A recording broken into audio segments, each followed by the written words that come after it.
friends, welcome to Answer. So today is the 79th episode in the space series. So today we're going to discuss about one thing and you need to guess it. So seconds of the universe. Before the first second passed after the Big Bang, atoms were forming. The first atoms were first made, but they couldn't form into molecules. And within the first minute, the first molecules were starting to be made. And then the first billion years, large groups of gases started to form. And this we are what we know called as nebula. Today we will discuss about nebula. So nebula are very majestic things you can see in the night sky using a telescope if you have one. Yes. So if you go into Google and type nebula, you'll get majestic images. So beautiful, you just want to go there and see them, but you can't really see the majesty because they're not always in the visible light spectrum.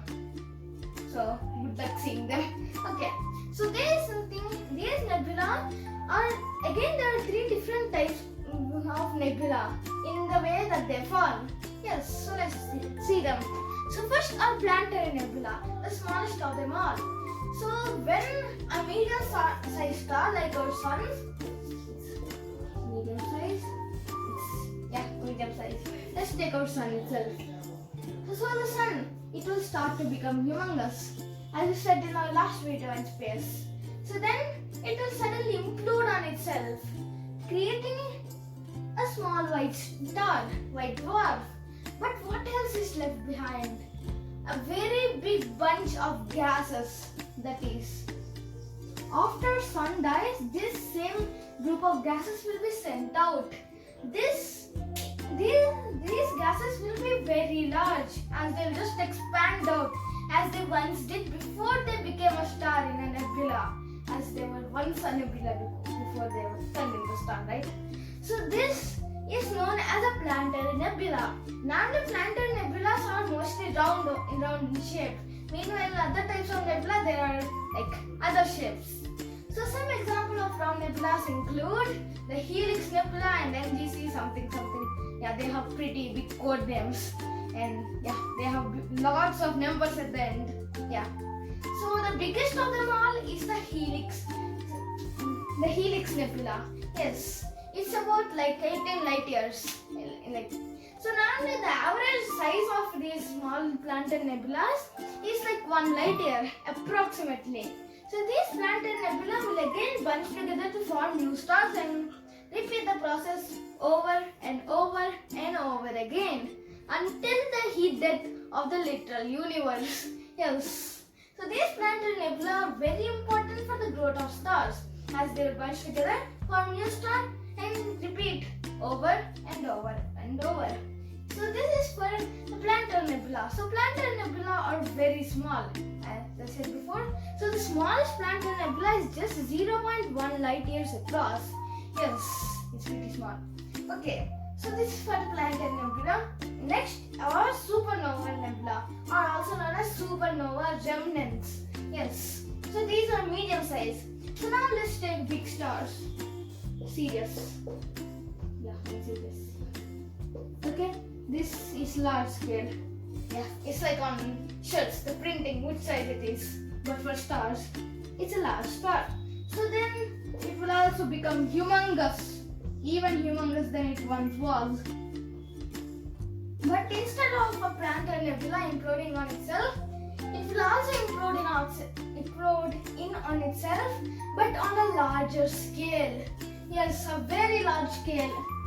Now, very big parts are made, spanning more than hundreds of light years. Yes, they are very humongous, these gases. So these are supernova remnants. Yes. So the largest of these supernova remnants is the one and only, guess it, the Crab Nebula. Yes. So it was just made in 1054. Like it is 1000 years old, which is pretty young compared to every other celestial body in the literal universe. Yeah, very, very young. So nebulas are the babies of celestial bodies. And because many other celestial bodies, they last for billions or even trillions of years. Meanwhile, these small nebula, they slowly become smaller and smaller. The oldest nebula up to now is the Jewel Nebula. Yes, which up to now is only 700,000 years old. Yes, which is pretty low in the standpoint of time. Yes. Meanwhile, every other nebula, they are still younger than that nebula, which is still less than 1,000,000 years old. Its lifetime is smaller than the lifetime of very big stars, which is like a few million years old. Yes, so nebulas are pretty big. So this is the second way. They can grow up to a few hundreds of light years, like tens to hundreds. But then there are humongous star, nebula.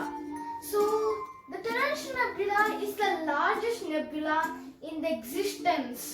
It has and that means as we know. So it spans about 18 light years. But there's 1,000 in the middle. 18,000 whole light years. It's so humongous compared to the scale of one of the biggest supernova remnants. Yes, these nebula were literally formed in the Big Bang. They were remnants of the Big Bang, not remnants of whole stars, not supernova. Remnants of the literal Big Bang since 13 billion years. And again, next. So this is for the times of nebula, how they are formed. But next, what are the uses? What do these nebula do?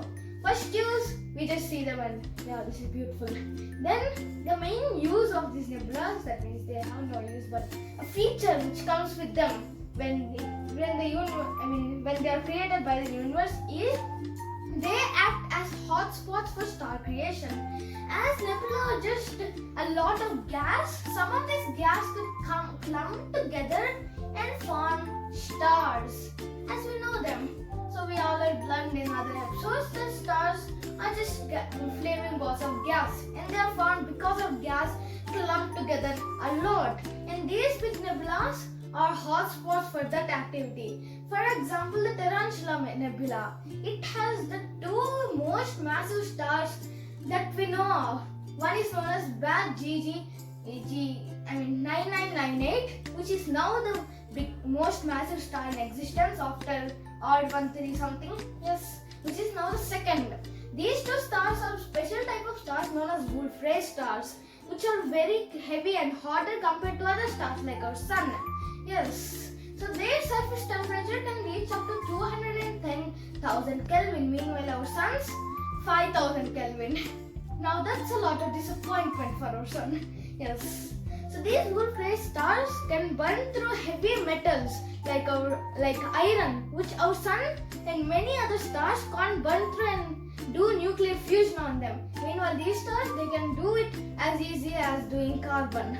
Yes, many Wolf-Rayet stars are found in this nebula only, the Tarantula Nebula, in the Large Magellanic Cloud, which is a small galaxy orbiting our Milky Way galaxy. They are dwarf galaxies, which we already discussed about in the galaxy video. Yes.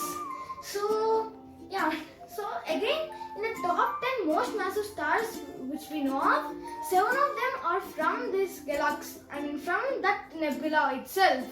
Yeah, so that's great. So yeah, this for today about nebulae. Bye.